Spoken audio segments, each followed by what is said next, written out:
Matrudevobhava. Yeah కుక్షి విభరే కృత్వా స్వయం రక్షతి సర్వతః నమామి జననీం దేవీం పరా ప్రకృతి రూపిణీం కృచ్ఛేణ మహతా దేవ్యా ధారితోహం యదోదరే తత్ప్రసాదాత్ జగదృష్టం మాతర్నిత్యం నమోస్తుతే. పృథివ్యా యాని తీర్థాని సాగరాదీని సర్వతః వసంతి యత్ర తాం నౌమి మాతరం భూతిహేతవే. మాతృదేవో భవ, పితృదేవో భవ. ఇప్పుడు మనము చాలామంది కోరిక మేరకు శని భగవానుడు అంటే ఈ రోజు నుంచే ప్రారంభమవుతున్నది 2026 సంవత్సరం. ఈ సంవత్సరం రోజుల్లో ప్రధానంగా ఉండేటువంటి గ్రహాలన్నిటి గురించి కూడా మనం సంవత్సర ఫలితాల్లో చెప్పుకున్నాము. కానీ కొంతమంది ఎక్కువగా శని భగవాను యొక్క దృష్టి చేత కానివ్వండి, స్థాన బలం కానివ్వండి, స్థానం బలం లేకపోవటం వల్ల కానివ్వండి, శని భగవాను చేత బాధింపబడేటటువంటి వారు ప్రత్యేకించి మాకు శని గ్రహ ప్రభావం ఈ 2026 సంవత్సరంలో ఏ ఏ రాశుల వారికి ఎలా ఉంటుంది చెప్పమని అడగటం జరిగిందండి. దాని గురించి కేవలం మనం ఇప్పుడు శని భగవాను యొక్క ప్రభావం ఈ సంవత్సర కాలం పాటు 2026లో ఏ విధమైనటువంటి ప్రభావం ఉంటుంది అనేటటువంటిది వారు అడిగిన కోరిక మేరకు నాకు తెలిసినంత వరకు చాలా విపులంగా చెప్పడానికి నేను ప్రయత్నిస్తాను. ఇక్కడ ఈ సంవత్సర కాలం పాటు కూడా ఈ శని భగవానుడు మీనరాశిలోనే సంచారం చేస్తూ ఉన్నారు.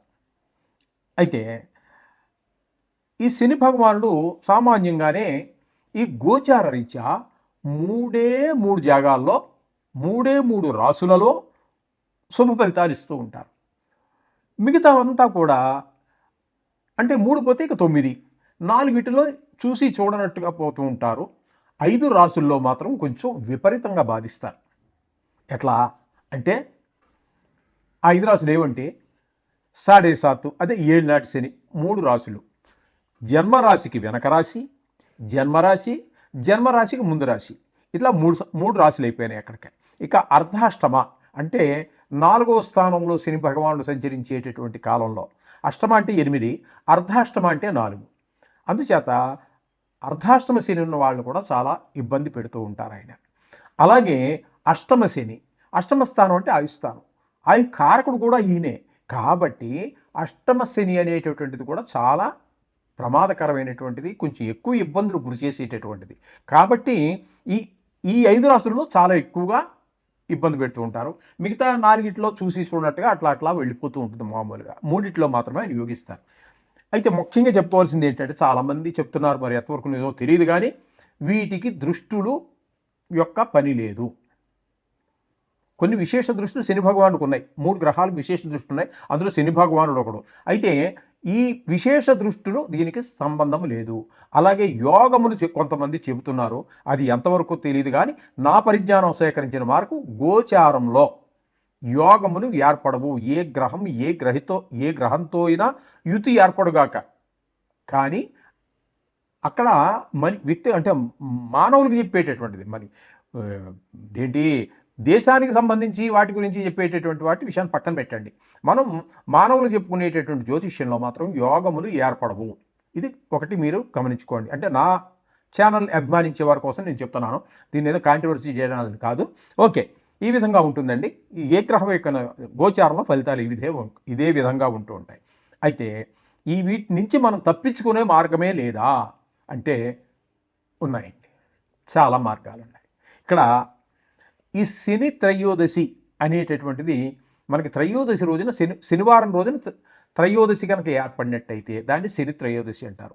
ఆ శని త్రయోదశి రోజున అంటే రోజు మనం పూజ చేసుకోవచ్చు, అది వేరే విషయం. ఆ రోజు మనం చేసేటటువంటి శని భగవానుడు చేసే పూజ మాత్రం చాలా విశేషమైన ఫలితాలు ఇస్తుంది. అందుచేత ఆ దోషాలు చాలా తొలగిపోయేదానికి అవకాశం ఉంటుంది. ఇటువంటి శని త్రయోదశులు ఈ 2026 సంవత్సరంలో 5 సార్లు వస్తున్నదండి. ఎన్నిసార్లు? 5 సార్లు శని త్రయోదశి వస్తున్నది. ఆ డేట్లు కూడా నేను చెప్తాను, మీరు రాసుకునేవాడు రాసుకోండి. 30 అంటే లేదంటే నేను కొంచెం మీరు రాసుకునేదాకా ఆగడం కుదరదు, కానీ మళ్ళీ వినండి, రాసుకోండి. మీకు రాసుకోవడానికి వీలుగా ఉండేటట్టుగానే నేను చెప్తాను.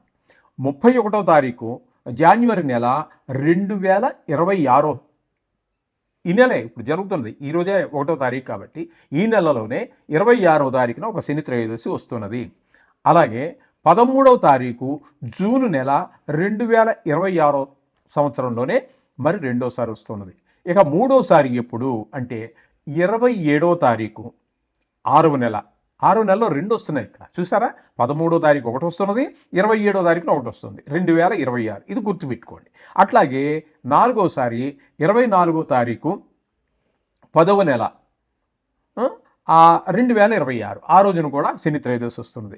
ఇక 5వసారి ఎప్పుడయ్యా అంటే 7వ తారీఖు 11వ నెల అంటే నవంబర్ నెల 2026.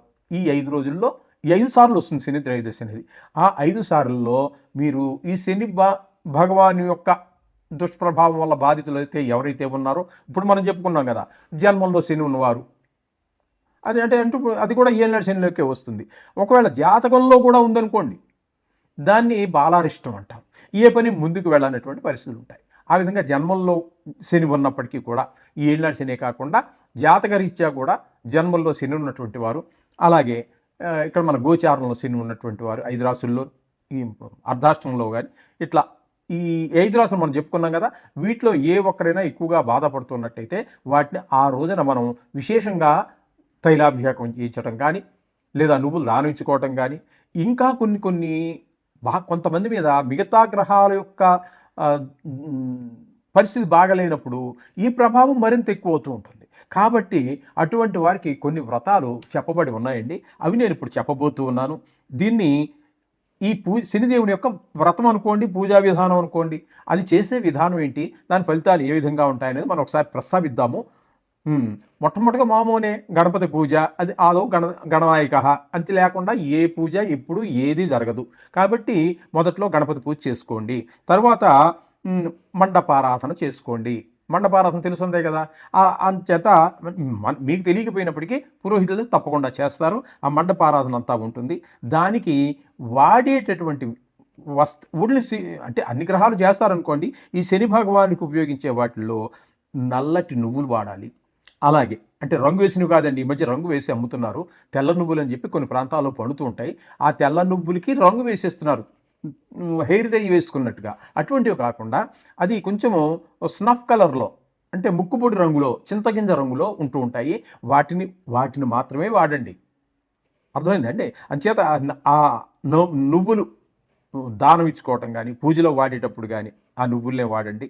అలాగే నువ్వులు దానం ఇచ్చుకోవడం కూడా ఒక ప్రక్రియ ఉన్నది. అలాగే నువ్వులతోటే దీపం పెట్టండి. నువ్వుల నూనె ఉంటుంది, ఆ నువ్వుల నూనెతోటే దీపం పెట్టండి. అలాగే వస్త్రం, మామూలుగా అన్ని గ్రహాలకి మనం ఆయా సంబంధమైన రంగులు సంబంధించి వస్త్రం పెడుతుంటాం కదా, అక్కడ నల్ల వస్త్రం శని భగవానుడికి పెట్టండి, ఇవ్వండి. అయితే ఆ రోజు పూజ చేసే విధానంలో ఆరోగ్యం సహకరిస్తే పూర్తి రోజంతా ఉపవాసం ఉండండి. లేదు అంత ఆరోగ్యం సహకరించదు, బీపీ, షుగరు, థైరాయిడ్ ఇత్యాదులు రకరకాల అందరికీ ఉంటున్నాయి కాబట్టి అటువంటి వారు అల్పాహారం కూడా తీసుకోవచ్చు.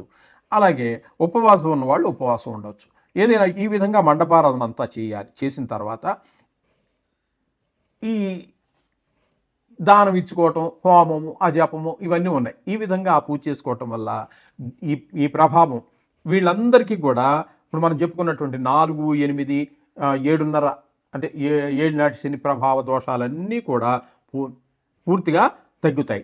తద్వారా వచ్చే ఫలితం ఏ విధంగా ఉంటుందయ్యా అన్నట్టయితే, ఆ ప్రభావం తగ్గడం ద్వారా ఆర్థికమైనటువంటి ఫైనాన్షియల్ ప్రాబ్లమ్స్ ఉంటే సాల్వ్ అవుతాయి, ఆర్థిక ఇబ్బందులు తొలగిపోతాయి. ఉద్యోగ విషయంలో ఇబ్బందులుంటే అవి పోతాయి, వ్యాపార విషయంలో ఇబ్బందులుంటే అవి పోతాయి. వ్యవసాయం చేసే వాళ్ళకు కూడా చాలా ఉన్నాయి ప్రాబ్లమ్స్, అటువంటి వారి సమస్యలు కూడా చాలా తొలగిపోతాయి. అలాగే ఇప్పుడు మనపై చెప్పుకున్న వాటిలో ఆ దోషం పోవడం ద్వారా మంచి పురోగతి సాధించగలుగుతారు. ఉద్యోగం కావచ్చు, వ్యాపారం కావచ్చు, వ్యవసాయం కావచ్చు. ఇక కోర్టు వ్యవహారాలు ఏవో పీకుతూ ఉంటాయి చూసారా, అటువంటి వారికి కూడా ఈ శని యొక్క ఈ వ్రతం చేసుకోవటం ద్వారా, ఈ పూజ చేయటం ద్వారా ఆ కోర్టు వ్యవహారాల్లో మనకి జయం కలుగుతుంది, ఉపశమనం కలుగుతుంది. ఇక కొంతమందికి ఆరోగ్యం బాగుండదు, అష్టమస్థితి ఉందనుకోండి, అది ఆయుస్థానం, ఆయుష్కారకుడు, అది వాళ్ళకి కొంచెం ప్రాణభయం ఉండేటువంటి అవకాశం ఉంటుంది. అటువంటి వాళ్ళకి అనారోగ్యాలు వచ్చే అవకాశం ఉంటుంది. వాళ్ళందరికీ కూడా ఆరోగ్యం బాగుండేటటువంటి ఉంటుంది, దీర్ఘాయుష్ వస్తుంది. అలాగే చతుర్థ స్థానం అనేటప్పటికి అర్ధాష్టమ శని అంటున్నాం, అది 4వ స్థానాన్ని మనం సుఖస్థానంగా చెప్పుకుంటున్నాం. ఆ సుఖాలన్నిటికీ దూరం అయిపోతూ ఉంటాడు. కాబట్టి ఈ పూజ చేయడం ద్వారా ఆ శని భగవానుడు శాంతించడం ద్వారా మనం అన్ని సుఖాలు పొందగలుగుతాం. ఇన్ని ప్రయోజనాలు ఈ శని భగవాను యొక్క వ్రతం ద్వారా మనకు సంక్రమిస్తాయి. ఇది అందరూ గుర్తుపెట్టుకోండి. 1-4 సార్లు వినండి. ఇది ఖచ్చితంగా చెప్తున్నాను. ఇంతవరకు ఎవరు చెప్పి ఉండకపోవచ్చు, తెలియదని కాదండి, ప్రత్యేకించి శని గురించి చెప్తున్నాను కాబట్టి నేను చెప్తున్నాను. ఇది చాలా ఇంపార్టెంట్గా మీరు తీసుకుంటారని నా భావన. ముఖ్యమైనదిగా, చాలా ముఖ్యమైనటువంటి విషయంగా మీరు తీసుకుంటారని నా భావన. ఇకపోతే ఇందులోనే ఈ సంవత్సర కాలంలో అంతా ఇలాగే ఉంటుందా అంటే కొన్ని మార్పులు చేర్పులు ఉండొచ్చు. వక్రగతి, రిట్రాగ్రేషన్ అంటాం మనం ఇంగ్లీష్లో. దీన్ని వక్రగతి కూడా కొంత నడుస్తోంది ఈ సంవత్సర కాలంలో. అదేంటంటే ఎప్పుడంటే 2026లో 7వ నెలలో, అంటే జూలై నెలలో ప్రారంభం, 26వ తారీఖున ప్రారంభమయ్యి 10వ తారీఖు 12వ నెల డిసెంబర్ 26 వరకు కూడా వక్రగతిలో, అంటే సుమారుగా 137-138 రోజుల పాటు అక్కడ సంచారం చేస్తున్నారు.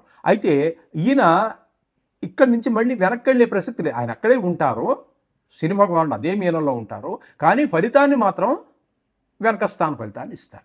ఇది గమనించుకోండి. ఓకే, ఇది అందరూ గుర్తుపెట్టుకోండి. మకర రాశి వారికి 2026వ సంవత్సరంలో శని భగవానుడు ఏ విధమైనటువంటి ఫలితాలు ఇవ్వబోతున్నారు అనేటటువంటిది సశాస్త్రీయమైన పద్ధతిలో మనం తెలుసుకునేటువంటి ప్రయత్నం చేద్దాము. ఇక్కడ ఈ మకర రాశి వారికి ఏ విధమైన అంటే మకర రాశి నుంచి ఇప్పుడు శని భగవాన్ యొక్క సంచారం మీనరాశిలో జరుగుతోంది కాబట్టి మకరం నుంచి 3వ స్థానం అవుతుంది. ఆ 3వ స్థానం అవుతుంది కాబట్టి 3వ స్థానంలో సంచరించేటటువంటి శని భగవానుడు మనకి ఇచ్చేటటువంటి ఫలితాలు ఏ విధంగా ఉంటాయంటే, శ్రీభోగంచ మనసౌఖ్యం బుద్ధి యత్నాది సిద్ధికృతు స్వస్థానం ప్రాప్తిం ఆరోగ్యం రవిపుత్రి తృతీయగే. సూర్యభగవాన్ యొక్క పుత్రుడైనటువంటి శని భగవానుడు 3వ స్థానంలో కనుక ఉన్నట్టయితే అక్కడ మనకి ఇచ్చేటువంటి ఫలితాలు ఏ విధంగా ఉన్నట్టయితే, స్త్రీ సౌఖ్యం ఉంటుంది, సంతోషం ఉంటుంది, బుద్ధి బలం బాగా ఉంటుంది, మనం ఏ ప్రయత్నం చేసినా ఆ ప్రయత్నంలో మనం విజయం సాధించగలుగుతాము. అలాగే స్వగ్రామంలో సౌఖ్యంగా జీవించటం, ఆరోగ్యంగా ఉండటం, ఇవన్నీ కూడా శని భగవానుడు మీకు ఈ యొక్క మకర రాశి వారికి ప్రసాదిస్తూ ఉన్నారు ఈ సంవత్సర కాలం. అయితే మధ్యలో చిన్న తేడా ఏంటంటే, మధ్యలో వక్రగతి ద్వారా ఆయన 26వ తారీఖు జూలై నెల 26 నుండి 10వ తారీఖు 12వ నెల, అంటే ఇంకా డిసెంబర్ 10వ తారీఖు వరకు 26 వరకు ఆయన వక్రగతిలో సంచరిస్తారు. అంటే ఆయన శని భగవానుడు వెనక్కి రారు, కానీ ఆయన ఇచ్చే ఫలితాలు మాత్రం వెనక స్థాన ఫలితాన్ని, అంటే 2వ స్థాన ఫలితాన్ని ఇవ్వబోతున్నారు.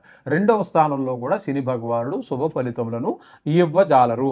మొట్టమొదట వక్రం లేకుండా ఉన్నటువంటి కాలంలోనే అప్పుడే మీకు మంచి శుభ ఫలితాలన్నీ కూడా, అంటే 26వ తారీఖు 7వ నెల అప్పుడు వరకు మాత్రం మంచి శుభ ఫలితాలన్నీ కూడా శని భగవానుడు మీకు ప్రసాదిస్తూ ఉన్నాడు. కాబట్టి మీరు శని భగవానుడికి ఏమైనా చేసుకోవాలి పరిహార క్రియలు అన్నట్టయితే ఆగస్టు నెలలో ప్రారంభించాయి. ఇంకా 4 నెలల పాటు అక్కడ మీకు శని భగవాన్ యొక్క దుష్ప్రభావం 2వ స్థానంలో ఉంటుంది. అంటే ధనానికి ఇబ్బంది ఉంటుంది, కుటుంబంలో మాటలో తేడా ఉంటుంది, కుటుంబంలో ఆనందం అంతా కనిపించదు. ఈ విధమైన ఫలితాలు ఇస్తాడు. కాబట్టి మీరు ఆగస్టులో దీనికి పరిహార క్రియలు ఏమైనా చేసుకోండి. ఓకే, ఈ విధమైన చేసినట్టయితే మీకు శని భగవాన్ అనుగ్రహం వల్ల సర్వశుభాలు చేకూరుతాయి. శోభం భూయాత్.